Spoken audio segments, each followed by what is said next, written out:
Por ejemplo, la interleuquina 1 beta, el TNF-alfa, son citoquinas proinflamatorias. Eso quiere decir que cuando hay una infección, estas citoquinas se producen y incrementan el proceso inflamatorio en esas regiones, por ejemplo, ¿no?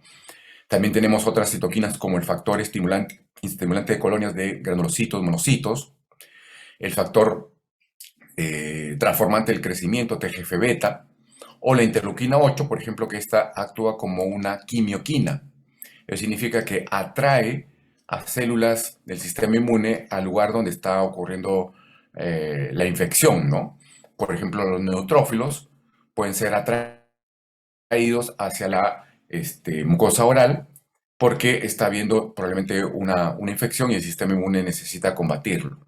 Entonces, como pueden ver, a nivel de los microambientes orales, vamos a contar prácticamente con todos los elementos de la respuesta inmunológica que podríamos encontrar en cualquier otra parte de nuestro organismo, ¿no? En la sangre, en los tejidos, en los órganos, etcétera. Vamos a encontrar estas células.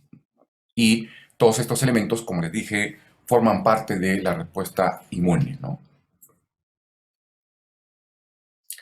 Inclusive hay estructuras un poco más especializadas dentro de la mucosa oral. Por ejemplo, una de ellas es el anillo de Valdayer, ¿no? Que básicamente está constituido por amígdalas linguales, palatinas y faringias. Toda esta estructura se conoce como anillo de Valdayer y evidentemente es una estructura que contiene defensas contra aquellos patógenos que ingresan precisamente a través de la boca o a través de los alimentos que ingerimos o que se quedan en esta región. Entonces van evidentemente a servir como una primera línea de defensa frente a aquellos microorganismos que intenten generar una infección. Sobre todo porque, como saben, pues la boca es una puerta de entrada para muchos tipos de patógenos, eh, sobre todo en las edades más jóvenes de los seres humanos, ¿no? Vamos a ver también algunas de las propiedades que se pueden encontrar en fluidos como la saliva, ¿no? Ustedes saben que la saliva nos ayuda justamente con una actividad antimicrobiana. Existen varios componentes de la saliva que tienen esta actividad precisamente antimicrobiana.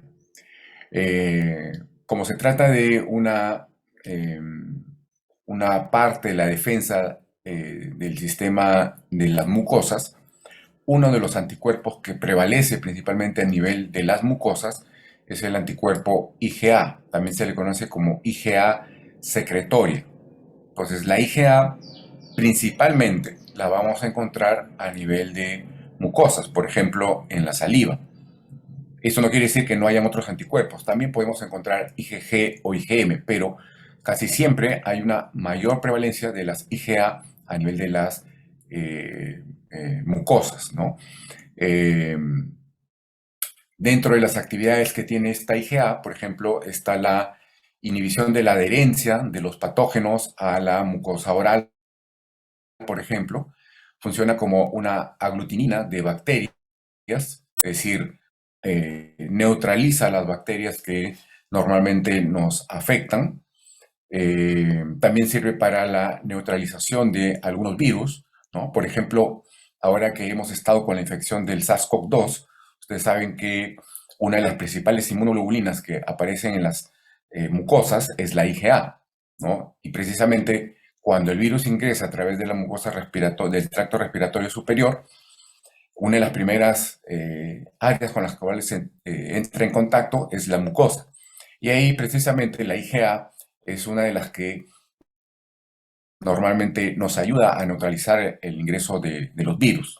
Ya después, cuando entra a la circulación, son más efectivas la IgM, la IgA, perdón, la IgG, pero la IgA es uno de los principales anticuerpos que podemos, por ejemplo, encontrar en saliva. Y de hecho, existen métodos de laboratorio que nos permiten medir la cantidad o la concentración de IgA en la saliva.